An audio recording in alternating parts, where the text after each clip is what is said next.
పీతల కూర మజ్జక్క. చూడండి ఎంత బాగుందో. మా పాప ఎప్పటి నుంచో అడుగుతుంది పీతలు కావాలని. అది పల్లెటూరు అయితే మంచి నాటు పీతలు దొరుకుతాయి. మరి ఇక్కడ హైదరాబాద్లో కదండి, ఇగో నాటు పీతలు దొరక్క సముద్రం పీతలు దొరికినాయి అని తీసుకొచ్చారు మా ఆయన. ఈరోజు పాపకి చేసి పెడదామని చేస్తున్నాను. మీరు కూడా చూడండి ఏమేమి చేస్తానో నేను. హాయ్ అండి, welcome to my channel Sarojini Dani's kitchen. చూడండి పీతల కూర చేస్తున్నాను కదా, ఏమేమి వేయాలో మీకు కూడా చూపిస్తాను. ఒక ఉల్లిపాయ వేసుకోండి, పచ్చిమిరపకాయలు 7-8 వేసుకోండి. 10 వేసుకున్నా పర్లేదు, పచ్చిమిరపకాయలు ఎక్కువ ఉంటే టేస్ట్గా ఉంటుందండి. కరివేపాకు, కొత్తిమీర, ఉల్లిపరకు వేసుకోండి, బాగుంటుంది. ఇంకా చింతపండు కూడా నానబెట్టి పెట్టుకున్నానండి, చింతపండు వేయాలి. రండి స్టార్ట్ చేసేద్దామా. ఇప్పుడు కడాయి పెట్టుకుని ఆయిల్ పోసుకుందామండి. ఇప్పుడు ముందుగా ఉల్లిపాయలు వేద్దామండి, పచ్చిమిరపకాయ, కరివేపాకు,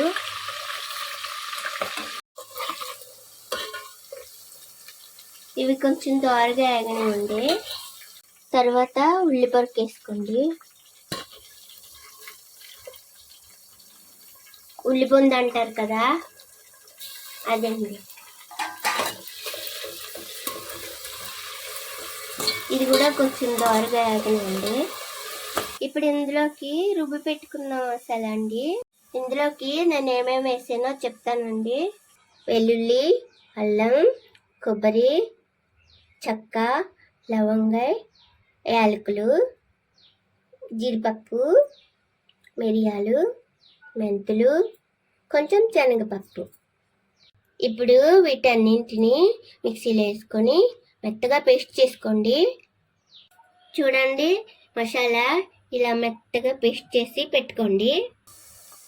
ఇప్పుడు నేను ఈ మసాలా పేస్ట్ చేస్తున్నానండి. ఇది ఒక 4 స్పూన్లు వేసుకోండి, గ్రేవీ మంచిగా వస్తుంది. 4-5 వేసుకోండి. ఇప్పుడు ఇది మంచిగా దోరగా వేయించుకున్నాక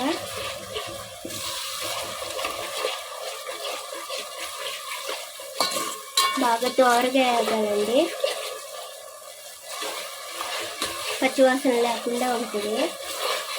పీతలు కదా నీటి స్మెల్ వస్తూ ఉంటుంది, అది కూడా రాదండి మీరు ఇట్లా వేసుకున్నారంటే.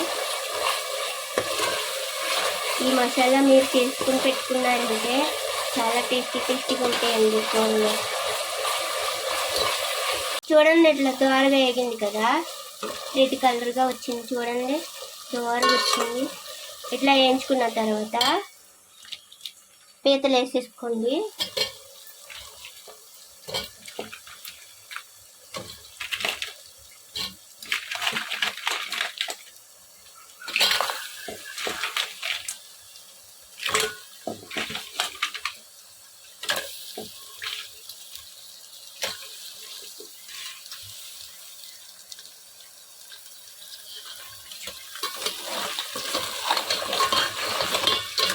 పీతలు వేసుకుని కొంచెం అండి 5 నిమిషాలు ఇలా తిప్పిన తర్వాత సాల్ట్ వేసుకుందాం. చూడండి నీచు వాటర్ అంతా పోయిన తర్వాత ఏ పీత అయినా ఇదిగోండి ఇట్లా రెడ్ కలర్లో వచ్చేస్తుంది. కొంచెం వేగిని అంటే ఇట్లా వేయించుకోండి. వేయించుకున్న తర్వాత మీరు సాల్ట్ వేసుకోండి, మీరు సరిపడా సాల్ట్ వేసుకోండి.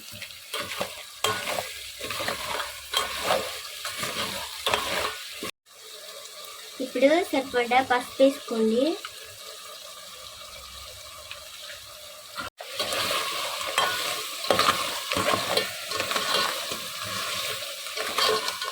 ఇప్పుడు చూడండి కలర్ ఎంత బాగుందో, మంచిగా వేగుతుంటే మనకి పచ్చి అంతా పోయి కలర్ మంచిగా వస్తుంది. ఇప్పుడు కారం వేసుకుందామండి. కూరకు సరిపడా కారం వేసుకోండి.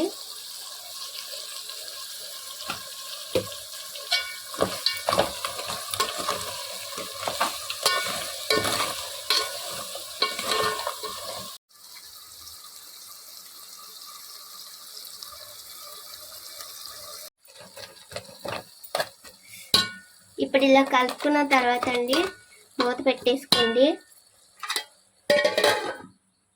కొంతసేపు మూత పెట్టి కొంచెం సిమ్లో పెట్టుకోండి. ఒక 10 నిమిషాలు ఆగిన తర్వాత మళ్ళీ చూసుకుందాం. చూడండి, 10 నిమిషాలు ఆగిన తర్వాత ఆయిల్ బయటకు వచ్చింది కదండి. ఇప్పుడు మనం ఏం చేయాలంటే కొంచెం కొత్తిమీర వేసేసుకుని కలుపుకొని 1 నిమిషం అట్లా వేగనివ్వండి. వేయించుకున్న తర్వాత చూడండి కలర్ఫుల్గా ఎట్లా వచ్చిందో, బాగుంది కదండి. చాలా కొంచెం ఇంకా కరివేపాకు వేసుకొని స్మెల్ కోసం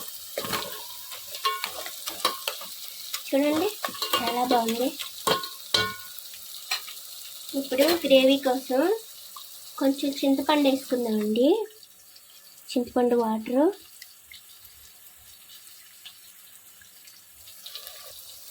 కొంచెం చింతపండు వాటర్ వేసుకుందామండి.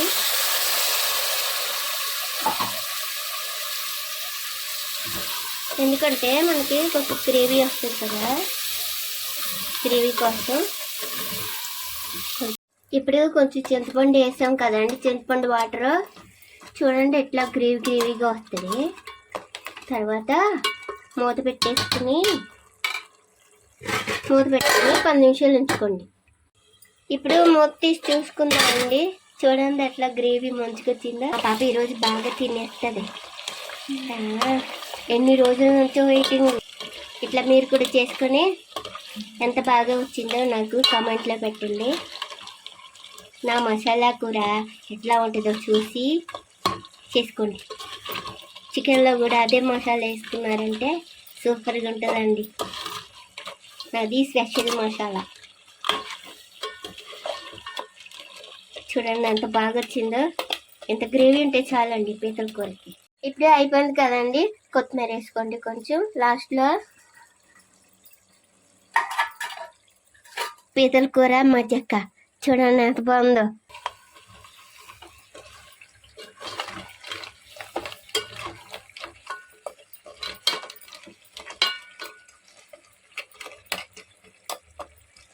ఇంతేనండి.